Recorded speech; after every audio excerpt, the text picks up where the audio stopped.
Estamos chegando, né, com o nosso programa Sul de Minas em Foco, Saúde Plena, hoje aqui com a doutora Priscila Furtado, e hoje a gente vai falar, olha só, de várias atividades, várias ações, palestras que a doutora Priscila está preparando para esse ano de 2023. Você já acessou, já conheceu o site da doutora Priscila? Ainda não? pricomamor.com.br, está aqui no vídeo, e lá você tem, além, né, dos cursos, além do dia a dia da doutora, você também tem os nossos programas. Esses programas também estão disponíveis lá e você pode acompanhar e, de repente, rever aí algum tema que foi de extrema importância. E hoje, gente, a gente vai falar aqui, a doutora Priscila já está aqui do lado. Boa noite, doutora Priscila. Boa noite. Um prazer recebê-la.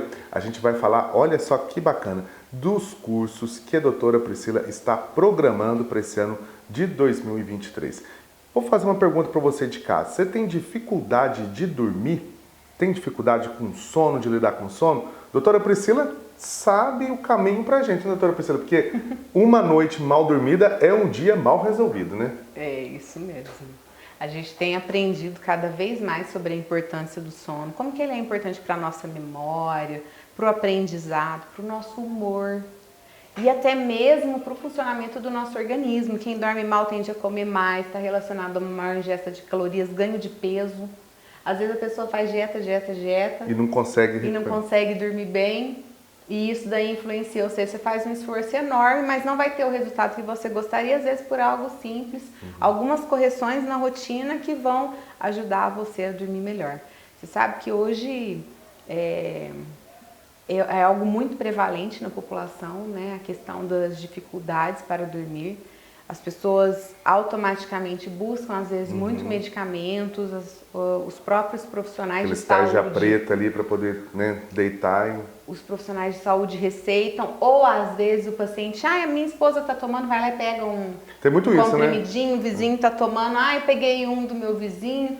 E eu falo, gente, não é assim que funciona. Quer dizer, a pessoa se automedica, né?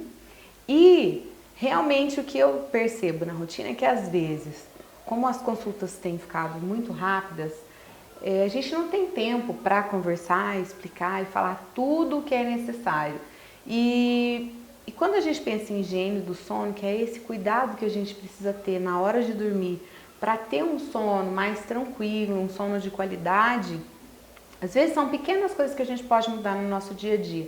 E como às vezes não tem tempo para falar sobre isso, os profissionais não têm tempo durante a consulta, e eu criei esse curso para quê? Para que a população em geral consiga ter ali disponível um material confiável que ela possa assistir a qualquer momento, tá lá, olha, estou começando com dificuldade para dormir, deixa eu relembrar de novo, deixa eu ver o que a doutora fala ali.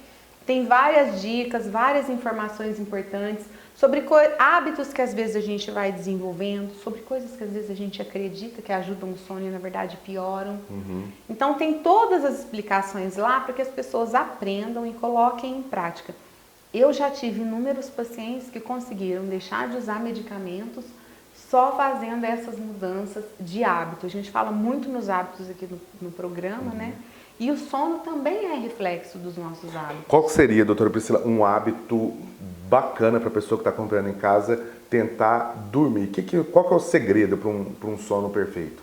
O segredo, o que é que a gente precisa entender? Durante o dia, nós estamos ativos, fazendo coisas. Então, a gente dá energia para o nosso corpo, a gente come, né? A gente se movimenta, a gente pensa, ok. À medida que vai escurecendo, o nosso corpo ele precisa ser preparado para se desligar. Antigamente, imagina, quando não tinha energia elétrica, não tinha nada, a pessoa não tinha o que fazer. Então, a hora que o sol se punha, automaticamente todo mundo já entrava num estado de relaxamento e ia dormir.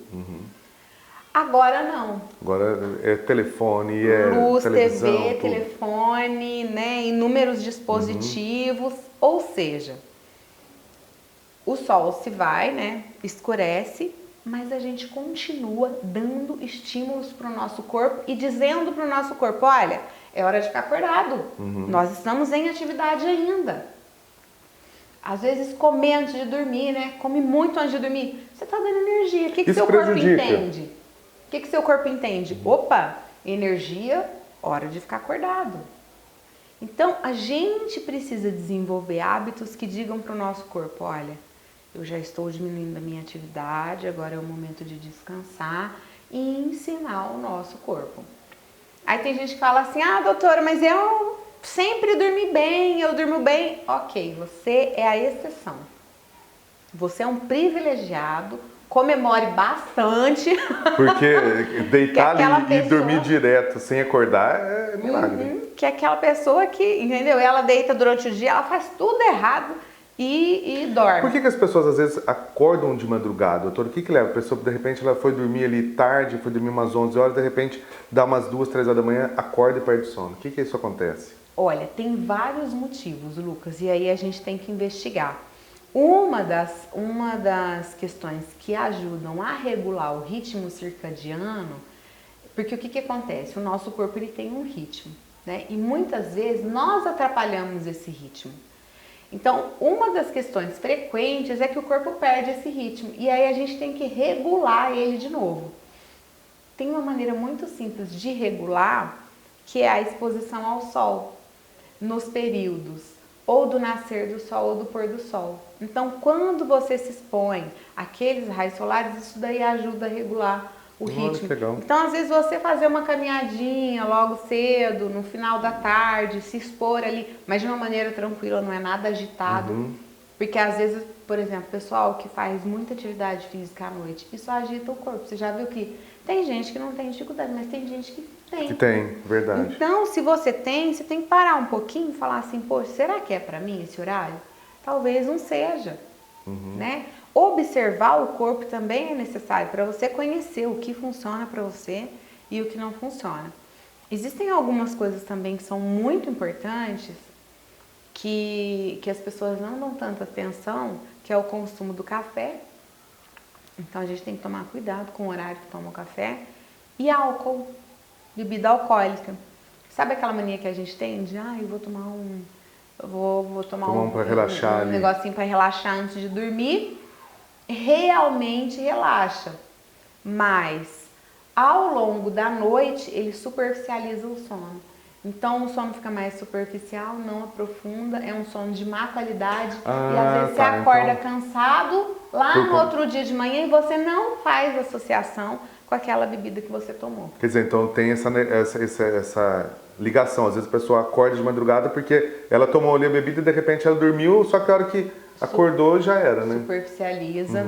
O café também. Então, por exemplo, quem tem hábito de tomar café à tarde, o café, a meia-vida dele pra gente conseguir absorver, né, o café, a meia-vida dele é de 8 horas. Ou seja, se você toma uma xícara de café, imagina, é como se metade da xícara ainda estivesse ativa 8 horas depois. Então, quem toma café 3, 4, 5 horas da tarde pode estar tendo um efeito ainda à noite e isso atrapalha a qualidade do sono. Porque tem gente que 6 horas da tarde toma um cafezinho, às vezes antes de ir embora do serviço, né? E como você toma nesse horário, não faz a associação com uma piora da qualidade do sono. É lógico que tem gente que toma muito café, metaboliza com facilidade, a gente precisa lembrar disso, que as pessoas são diferentes umas das outras, mas tem gente que não metaboliza o café muito bem e às vezes ele vai ter um efeito negativo. Então, se for para tomar café, é melhor você deixar o café ali de manhã, para quem tem dificuldade de dormir, né? Quem não tem, tudo bem, mas a gente precisa pensar também que a longo prazo, às vezes as coisas elas não são imediatas. O nosso organismo vai envelhecendo, as coisas vão mudando. Então, a gente tem que ter essa atenção. Lembrar também a questão da idade, já que a gente falou aqui de envelhecer, porque eu vejo muito isso na rotina, né? Adolescente tem uma necessidade maior de sono, tem uma necessidade em torno de umas 10 horas, 9 horas. E à medida que a gente vai envelhecendo, a nossa necessidade reduz um pouco, né? Idosos aí em torno de 6, 7 horas. Então, se a gente conseguir dormir umas 7 horas, tá bom. Em torno de 7 a 8, ideal. Mas isso varia de uma pessoa para outra também. Tem gente que tem uma menor necessidade, tem gente que tem mais. Mas dentro de uma casa em que mora, por exemplo, um vô com um adolescente, sabe quando o vô começa a falar, esse menino é muito preguiçoso, Isso daí só quer dormir. Fala, fica dormindo o dia inteiro. E na verdade, muitas vezes é porque ele realmente tem uma necessidade maior. Às vezes acorda cedo para ir na escola, depois, na hora que ele volta, ele tem que repor aquele sono à tarde e acaba dormindo. Né? Exatamente. Você sabe que já tem alguns países de primeiro mundo que, inclusive, eles começam o período da adolescência. Os adolescentes, eles entram na escola 9, 9h30, justamente para que eles tenham esse tempo maior de sono, né? E possam dormir mais. Ainda não é a nossa realidade, né? Aqui então, tem que madrugar, criançados, jovens, adolescentes madrugam para ir para a escola. Eles entram às 7, né? Já é 7, 7h30. Então, a gente precisa entender isso, que às vezes eles vão ter uma necessidade de ter realmente um cochilinho ali durante o dia para repor aquilo que não está conseguindo dormir durante a noite. Ou vai dormir mais cedo. Fala em cochilinho, as pessoas que costumam almoçar, tirar aquele cochilo, faz bem? Olha, o cochilo tem as suas vantagens e desvantagens. Então, por exemplo, existem alguns estudos, inclusive estudos da NASA, mostrando que o cochilo, aquele cochilinho de 10, 15 minutos, ele é excelente, inclusive aumenta a produtividade, então está relacionado a alguns fatores. No entanto, para as pessoas que têm dificuldade de dormir, realmente você tirar cochilos, isso vai atrapalhar o sono da noite. Então depende, né? É outra coisa que é importante, por isso que eu falo que cada indivíduo é único e que a gente precisa ver o que funciona pra gente. Em casa, por exemplo, meu marido todos os dias, ele tira um cochilinho depois do almoço e é coisa de 10 minutos cravado assim e ele acorda novo. Se eu fizer isso, eu falo que eu quase morro. Eu falo, que aí o resto da tarde fica complicado. Eu sou desse também. Se eu tirar um cochilo à tarde, parece que eu levei... Meu corpo dói, eu me arrasto, eu fico mal-humorada, eu acordo irritada. Então, pra mim já não serve, né? Mas foi interessante, porque assim, você vê, eu li vários artigos, falei, gente, vi meu marido fazendo, falei, opa, vou tentar isso, porque eu acho que serve pra mim.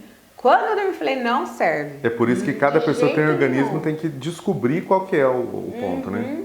Mas tem aquilo que funciona pra maioria, né? E aí você tem que experimentar, ver se funciona, se não funciona, e ir colocando em prática, transformar isso em hábitos. Outra coisa que é importante, que às vezes, que é algo muito simples da rotina, a mania de mexer no celular na cama ou assistir televisão na cama. O nosso cérebro, ele tende a automatizar. Então, ele facilita caminhos, mas ele não sabe o que ele precisa ou não automatizar, se é bom ou se é ruim aquilo pra gente. Então, por exemplo, se a gente ensinar o nosso cérebro que a cama é o lugar de dormir, automaticamente, a hora que você deita e fala, opa, é minha hora de dormir, ele entende isso. Agora, se a gente começa a mexer no celular, já começa a ficar confuso. A gente começa a confundir o nosso cérebro, já começa a falar, então agora é hora de ficar acordado. A gente perde essa associação de cama com sono. Então isso é algo que as pessoas também podem ficar atentas e evitar. Evitar mexer no celular, evitar dar estímulos enquanto estiver ali na cama, porque isso pode atrapalhar. Olha só, vocês aí de casa estão acompanhando nosso programa, vendo aí um dos tópicos, né, de cursos que a doutora Priscila dá, que é a qualidade do sono, e isso a gente vê que é extremamente importante para a gente ter uma produtividade cada vez melhor. Doutora Priscila, suas considerações finais. Gente, o sono ele é de extrema importância na nossa vida, ele traz vários benefícios, está relacionado inclusive à prevenção de muitas doenças, tá? Mas a gente, às vezes, não dá o valor que ele merece, né? A gente, inclusive, atrapalha o sono quando a gente dorme pouco. Às vezes a gente até fala, nossa, eu dormi pouco. E não reconhece o quanto isso é prejudicial para a nossa saúde. Ou, às vezes, a gente até vai se acostumando com isso, com uma má qualidade do sono, e quer uma solução milagrosa, muitas vezes medicamentosa. A gente não está falando aqui que não precisa, muitas vezes precisa procurar um profissional. Então, se você já tem uma insônia crônica, procure, né? Peça a ajuda de um profissional, mas não deixe de observar os seus hábitos. Eu falo que hoje a gente precisa trabalhar em equipe, o médico, o paciente, as pessoas ao redor, facilitar o ambiente, deixar o ambiente mais propício para a nossa saúde. Então esse curso foi nesse sentido de tentar ensinar vocês o que vocês podem fazer aí na rotina de vocês de uma maneira fácil, de uma maneira clara, que vocês possam realmente aprender. Eu costumo dizer que se eu não fosse médica, eu faria medicina só para entender mais sobre o corpo humano, porque ele é o maior bem que nós possuímos e a gente precisa cuidar dele. Então foi pensando nisso que eu imaginei esses cursos, criei, estão lá disponíveis no site, para que vocês também aprendam, para que vocês tenham uma fonte confiável, porque hoje às vezes também tem isso, a gente tem várias fontes, não sabe o que é certo, o que é errado. Somente o Google, né, pessoal? Clica lá e não sabe qual que é real, né? Então tá lá disponível para vocês, está num valor assim bem acessível, justamente para atingir o maior número de pessoas, para quem às vezes não tem nem acesso, não tem acesso a um médico, não consegue chegar. Então, para que vocês possam aprender, praticar e terem cada vez mais saúde e precisarem cada vez menos do médico. Com certeza. Olha assim, ó, você pode então conhecer mais detalhes aí através do site pricomamor.com.br, acessar e conhecer aí esses trabalhos que a doutora Priscila realiza aqui na nossa região. E esse ano tem muitas palestras aí, né, doutora? Tem sim. A gente tem agora também um outro curso sobre como lidar com pessoas difíceis, que relacionamentos, muitas vezes a gente não percebe, mas isso acaba tendo um impacto na nossa saúde. E já estou pensando em outros, sobre estresse, ansiedade. Coisas do momento, vou programar tudo isso aí. E se vocês tiverem alguma ideia, quiserem que eu crie algum curso aí para que vocês possam aprender, pode mandar também, né, Lucas? Mandem suas ideias, que são sempre bem-vindas. A gente tem nosso WhatsApp aqui, o DDD 35 98853 9542. Você participa com a gente. Doutora Priscila, mais uma vez, obrigado pela presença. Obrigada a você, é sempre um prazer. E a gente fica por aqui, até a próxima edição do Sul de Minas em Foco. Tchau!